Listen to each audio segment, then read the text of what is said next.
Crawford. You know, big weight jump, a dangerous fight, but somebody's got to prove to me that they can break Terence Crawford's will and that he can't figure it out against you. You know, it ain't no disrespect toward Canelo, but I've said this the last couple of years. I'm not betting against Terence Crawford against nobody right now. You got to show me that you can beat him. I fought against Crawford, I couldn't even hit clean. They both hit hard because, and you could see the strength when I was fighting against Crawford. He is very strong as well. So look, yeah, but why does he need to give that much away? He's pound for pound #1 in the world. Why does he have to go for fighting Canelo? Canelo Crawford. Very hard. 50-50. For me, pound for pound, #1 is Terence Crawford. When veteran boxing analysts and seasoned commentators weigh in on the highly anticipated clash between Canelo Alvarez and Terence Crawford, a striking consensus emerges. Most don't believe this bout will be competitive.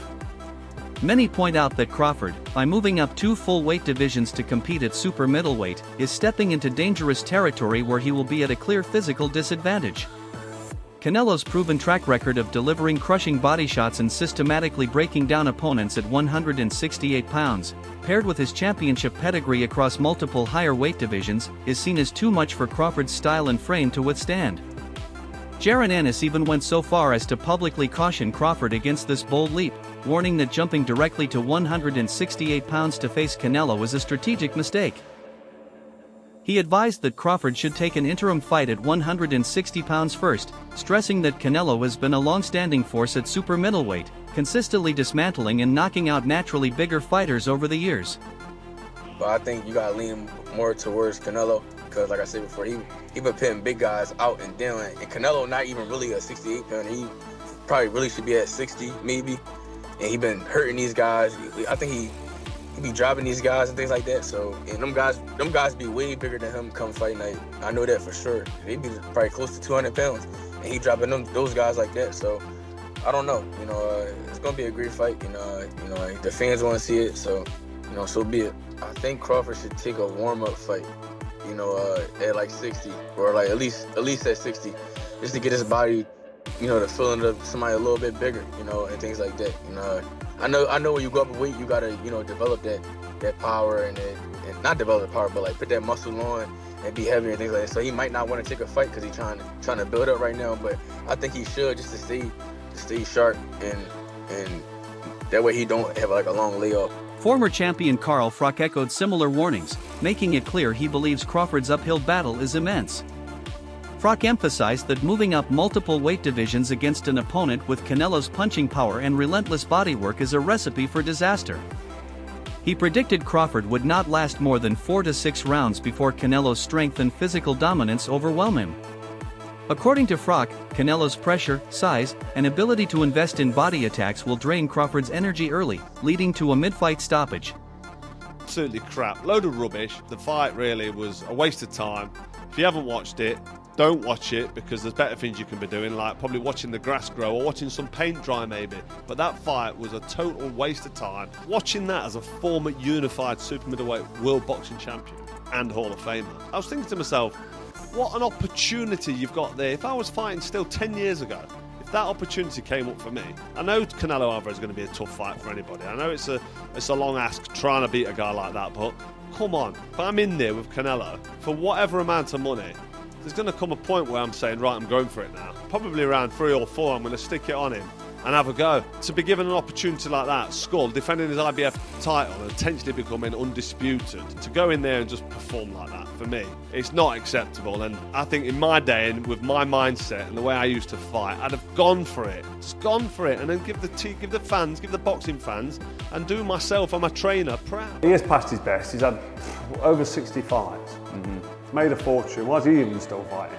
But this is a super fight against Crawford. Yeah. It could go wrong for him. He could end up losing. Whoever loses, it'll be an upset, because the amount of people that think Crawford's going to win. Crawford's certainly an unbelievable bad boy fighter, proper good fighter. Then you've got Canelo, who just understands. Abel Sanchez, best known for training middleweight knockout artist Gennady Golovkin, didn't hold back in his critique. He flat out called the matchup ridiculous, arguing that Crawford has yet to demonstrate the power or natural size required to compete effectively at 168 pounds. Sanchez insisted that the only conceivable way Crawford could win would be via knockout, a scenario he sees as highly improbable given the Mexican champion's durability and experience against bigger punchers. Canelo versus Terence Crawford. I'd like to get your thoughts on how that fight plays out and a prediction if possible. Okay, well, first of all, Terence Crawford is a great fighter, but so is Canelo.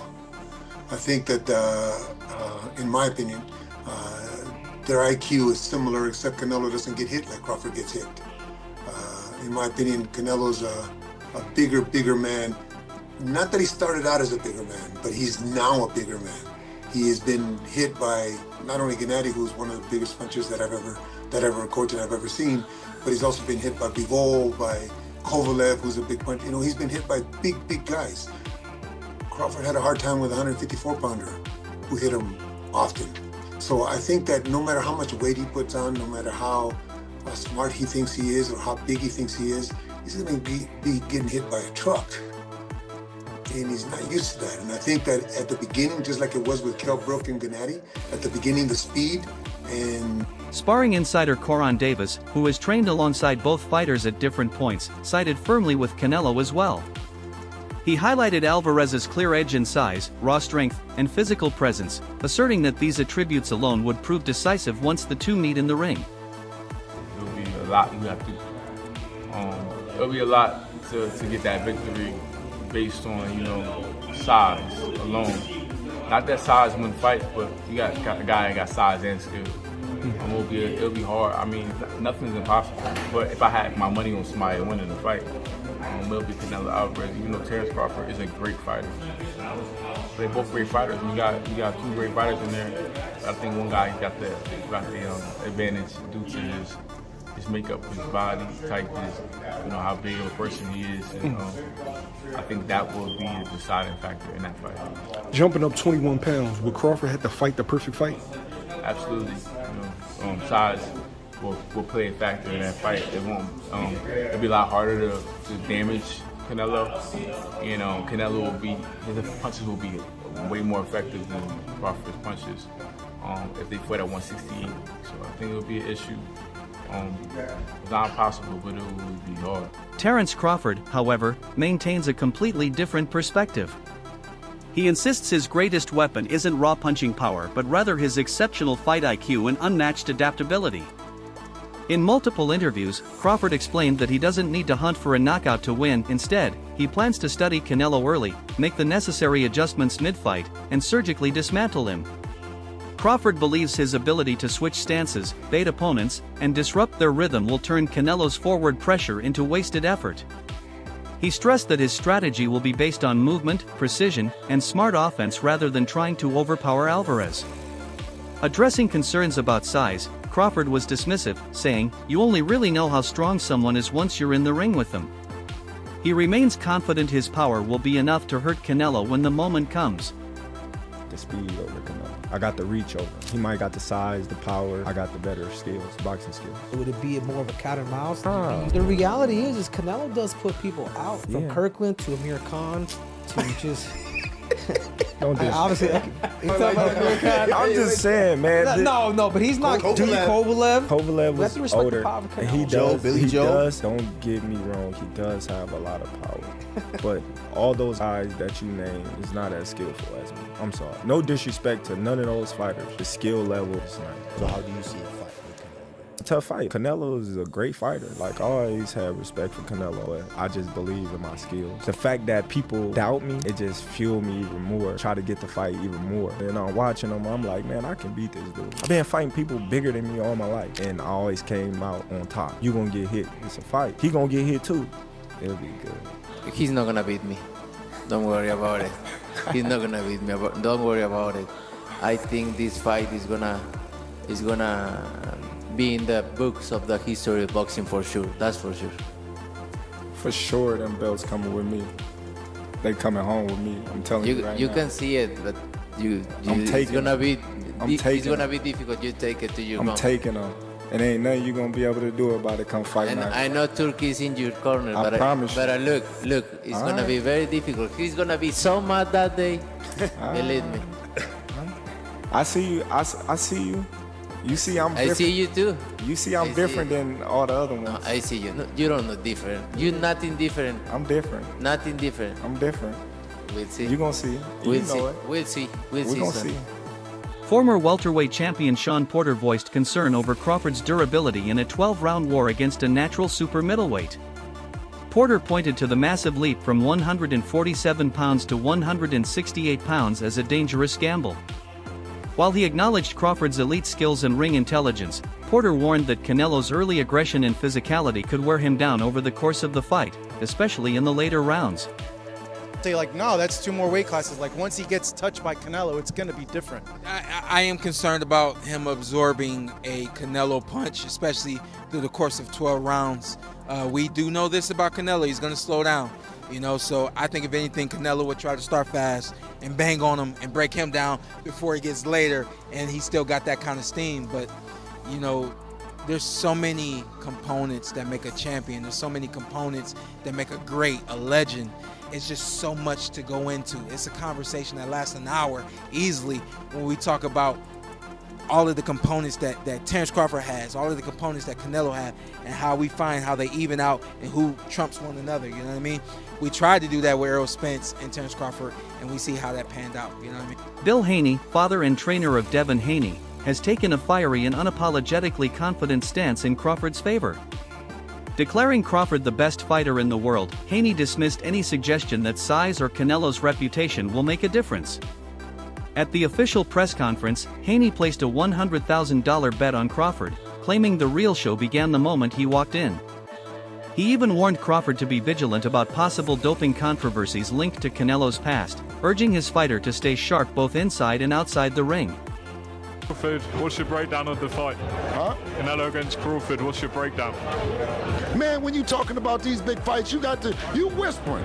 You you said Canelo and Crawford? Yeah. Man, come on, man, that's the biggest fight, you know what I mean, in boxing right now. Canelo and Crawford. Crawford stepping up. Man, it's so big, you got Muhammad over there saying something about it. That's how big it is. He came off the bench from the 60s, right, Muhammad? You go back in the 60s? Yeah, well, listen, Canelo is big. And shout out to Crawford stepping up. But does Crawford have to be worried about more things than just boxing? Uh-oh. Absolutely. Uh-oh. Let's go. I didn't say he has to do any accusing, nor we would do that, but I'm saying is, let's worry. If you watch what happened to Devin, Devin just came out and said the damage is done after the fight. You can never go and repair that. So let's be cautious, let's be prepared, and at the very least, join 365 VADA, 365 drug testing like Devin is doing. Crawford has also reflected on his career and the toughest opponents he has faced. He credited Yuriorkis Gamboa as the hardest puncher he's ever encountered, recalling their 2014 lightweight title fight where Gamboa's speed and power gave him early trouble before Crawford secured a knockout. He also named Egidijus Kavaliauskas as the strongest puncher he's faced, noting that while Kavaliauskas may not have been the hardest hitter, his physical strength stood out. To rate your past opponents, I'm gonna give you 5, and you rate them on a scale of 1 to 10 and give me like a 1 sentence as to why, all right? Yuriorkis Gamboa. I rate him 10 because he was undefeated at the time. He was a 3-division champion. He was in his prime, on the break of being one of the biggest faces in boxing. Mean Machine. One of those guys that, you know, was on a break of becoming a world champion before he fought Terence Crawford. I think I give Mean Machine a 7. He was pretty technical. Sean Porter. Sean Porter, I give him a 10. He's been in the ring with a lot of fighters. Porter is a well-rounded fighter, great person at that. Israel Madrimov. Israel, I give Israel a 9. I think, you know, experience played a big factor in our fight. He did real well against me. I give him a 9. Errol Spence Jr. Errol Spence, I give him a 10. Undefeated, 3-time. World champion, well, unified world champion, running through all the welterweights that he was put in front of him. You know, beat a few champions at that. So. Jose Benavidez Jr. didn't mince words when speaking on the fight. He labeled Crawford a beast and said he firmly believes Crawford can beat Canelo at 168 pounds. He praised Crawford's unpredictability, stance switching, and elite ring IQ, arguing that these qualities could neutralize Canelo's size advantage. In Benavidez's view, fights are won with intelligence and skill, not size alone. A lot of people are counting Crawford out. Crawford's a He's smart. He knows what he's doing. Canelo, you know, I mean, he's not that big of a guy. He obviously weighs more, but I mean, you can't take nothing from Crawford. He goes in there to win. So I mean, I feel like it'd be a good fight. You know, it sucks that my brother didn't get the opportunity, but I mean, only Canelo knows why it didn't happen. And you just gotta keep moving forward. You know, gotta keep moving forward. But it's gonna be a good fight to watch. I got Crawford on this one. The thing with him, he adjusts. He's a smart motherfucker. He adjusts. He not only does he switch from southpaw to orthodox, but he's just a smart. He has a high IQ in boxing, you know, and that's what I feel like. All these fighters that go in there to fight Canelo, they already go in there scared, is what I believe, you know, that which already beats him, you know. So Crawford's gonna go in there to fuck, not gonna go in there to fucking. So I mean, I have it going Crawford, bro. To be honest with you. Boxing legend Manny Pacquiao took a more cautious approach. While he didn't count Crawford out, he stressed that Bud must rely heavily on his speed, movement, and unique style to counter Canelo's size and power. Pacquiao's reaction to the fight announcement was a lighthearted good for Canelo, but he quickly emphasized the need for Crawford to double down on his strengths if he wants to overcome the challenge on September 13, 2025. Advice to him is as he's moving up to his upcoming fight, make sure that he focus on speed, he focus on how to improve his strength and while maintaining the... Israel Madrimov, who fought Crawford at 154 pounds in 2024 and lost a close decision, believes Canelo will win comfortably. He noted that moving up 2 weight classes to face a dominant super middleweight is an entirely different task than facing him at junior middleweight. While he respects Crawford's abilities, Madrimov doesn't see him winning in Canelo's weight domain and predicted the bout won't be close. 12 rounds, Crawford win, I think. Crawford and Canelo Alvarez, what do you think about that fight if they did fight? Looks like it's up for September. Good fight. You know, if 168 pounds, I think it's Canelo, but it's Canelo better technique because 50-50. If 12 rounds, Crawford win, I think. If knockout, it's Canelo. What makes Crawford so difficult to fight against?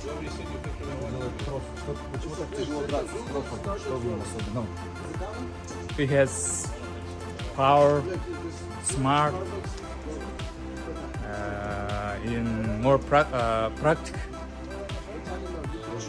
He has more experience. Trainer Joel Diaz issued one of the harshest verdicts yet, bluntly stating that Crawford has no chance in this fight. Diaz argued that moving up 2 divisions into Canelo's natural weight is a mismatch, citing Crawford's relatively underwhelming performance when jumping from 147 to 154 pounds. He warned that Canelo will absorb Crawford's best shots, but Bud won't be able to withstand the Mexican's return fire. A lot of people that say that Crawford can beat Canelo, no problem. I mean, I respect that, but I just think they're stupid. I mean, excuse my language. The size difference of a bigger man changes everything with one punch. And I can see the same thing. I mean, you saw Canelo Alvarez fighting Amir Khan. Now, look at this. Terence Crawford moved from 47 to 54 to fight Madrimov. What did he do to Madrimov? Nothing. Okay, Madrimov was a 54-pounder. Now, to move up to 168, that's 2 more divisions. Canelo Alvarez will take any punch from Crawford, but I don't think Crawford will take any punches from Canelo. Remember, Canelo got hit by Triple G, the heaviest hitter in that division. And Canelo took those shots like a champ. I don't think Crawford has anything to be. Mikey Garcia largely agreed, acknowledging Crawford's immense talent but stressing that size will be a decisive factor here. He questioned whether Crawford's power will carry up to 168 pounds, especially given that it didn't seem overwhelming at 154. Garcia said Crawford would need to fight a perfect, mistake-free match just to survive against a naturally bigger and stronger Alvarez. The fan base is deeply divided. Training footage of Crawford sparked debate, with some praising his added muscle and precise technique, while others warned that he appeared slower at the higher weight. Many noted that he doesn't look small next to Canelo, while some suspected the heated press conference altercation was staged for promotion. The fight has also gained added intrigue with Netflix set to broadcast it and UFC commentators joining the coverage. Dan Rafael kind of made a great point when talking about sizes. Because he said, if you look at them two together now, they look the same size. He said, people have got the idea of the size thing wrong. It's not looking at them as a physical package, it's who has absorbed the bigger shots in the weight division. So, and it was good, it was a very good point. It was like, Canelo has been hit by light heavyweights and super middleweights for the best part of a decade. Basically. He's so used to taking those shots. Whereas Crawford hasn't. Crawford's been hit by 140 guys and 147 guys for the best part of a decade. Yeah. What's Crawford going to be like? So basically, he's trying to say, Canelo could easily absorb Crawford shots. Can Crawford easily absorb Canelo's punches? If you're taking shots from Triple G, Sergei Kovalev, Dimitri Bivol, and you're staying on your feet, not getting hurt, not even getting wobbled. Not even getting wobbled, just literally shaking it off. Yeah. You can take Terence Crawford shots. 100%. Despite earlier confusion over promotional rights, UFC President Dana White confirmed he will co-promote the super middleweight unification on September 13th. Saudi backer Turki Al-Sheikh retains overall control of the event's finances and major decisions, but White's involvement promises UFC-style hype and global reach. I'm promoting the fight. Yeah. So the reason that I wear the Canelo Crawford shirt when I'm doing Canelo Crawford press is so people don't mistakenly think that I'm doing a UFC press conference, because I think when everybody sees me, they associate UFC immediately. So I always wear the Canelo Crawford shirt when I'm doing a Canelo Crawford. And you just have a strict marketing deal with boxing for that fight? No, I'm promoting the fight. Me and my team are running that. So, the big question remains, can Terence Crawford overcome the size, strength, and power of Canelo Alvarez at 168 pounds? Or is this fight already decided before the first bell rings?